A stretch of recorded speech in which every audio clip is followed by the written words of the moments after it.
La crise a effectivement heurté un mouvement de croissance et de remise en état des économies des pays du sud de la Méditerranée.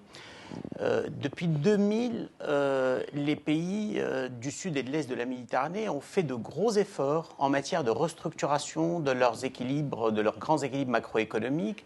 Ils ont restauré les agrégats macroéconomiques, ils ont amélioré grandement leur attractivité et leur capacité à attirer les investissements directs étrangers. Quelques exemples, très rapidement. Entre 2000 et 2006, l'investissement direct étranger globalement attiré par la région est passé de 10 milliards de dollars à quelques 60 milliards de dollars. Donc il a été multiplié par 6 en 6 ans. Et pour la première fois, d'après les statistiques de la CNUSED et de Anima, la quote-part attirée par les pays du Sud dans les investissements directs étrangers est passée à un niveau supérieur à leur quote-part dans la population mondiale. Ils ont attiré, grosso modo, 4,5% des investissements directs étrangers mondiaux contre une quote-part dans la population mondiale de 4%. Alors arrive à partir de là la crise 2008 et effectivement, ça a eu comme effet de diminuer grandement les investissements directs étrangers et d'accroître l'appréhension des investisseurs au risque. Globalement, le cercle des économistes estime que l'incidence sur l'investissement direct étranger dans la région, bien sûr c'est variable d'un pays à l'autre, est de l'ordre de moins 40% en une année. IPBED a été convaincu dès le départ qu'il fallait tout faire pour éviter que la crise n'ait une incidence négative sur le flux des investissements directs étrangers dans la région. D'autant plus que les besoins de la région sont immenses en termes d'infrastructures, en termes d'investissements productifs. Très rapidement, encore une fois, les différentes études menées par la Caisse de dépôt et consignation, mais également par la BEI, l'Observatoire méditerranéen de l'énergie, évaluent les besoins globaux de la région en termes d'investissement pour les infrastructures entre 150 et 300 milliards d'euros. Ça dépend de l'horizon, ça dépend du pourtour qui est pris, mais tout cela pour les infrastructures. Bien sûr, tout cela va largement au-delà de la capacité des États.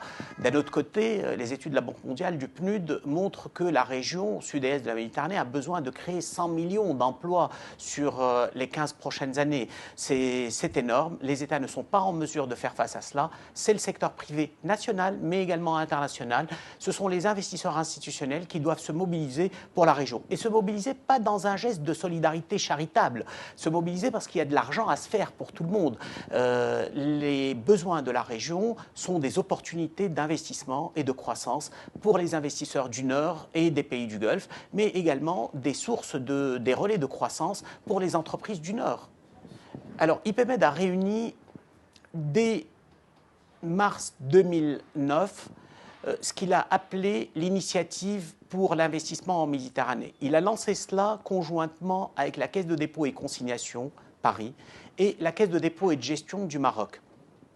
Cette initiative a regroupé une quarantaine d'investisseurs institutionnels du Nord, du Sud et des pays du Golfe, des privés, des publics, des multilatéraux. Ils se sont réunis une première fois le 13 mars 2009 à Paris et ils ont dégagé dans une journée de travail qu'est-ce qui fait obstacle ou qui pourrait faire obstacle à l'investissement dans les pays de la région du sud et de l'est de la Méditerranée et comment lever ces obstacles. Un diagnostic a été partagé sur les limites qui pourraient s'opposer à l'approfondissement de ce mouvement d'investissement direct étranger dans la région. Des groupes de travail ont été constitués. Depuis, des consultants ont été mobilisés. Leurs travaux commencent à être produits, commencent à être disponibles. Ils font l'objet de revues dans des comités de pilotage mis en œuvre avec les différents partenaires à cette initiative. Comités de pilotage qui ont été élargis à des institutions comme l'AFD, Proparco, KfW, la SFI, le groupe de la Banque mondiale.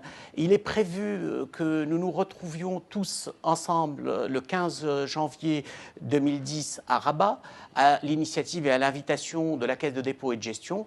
L'idée et le planning, et qu'avant le mois de juin 2010, nous puissions sortir avec des recommandations opérationnelles que nous porterions à la connaissance des chefs d'État et de gouvernement de la région, qui devraient se réunir dans un deuxième sommet en juin 2010, a priori, devant se réunir en Espagne.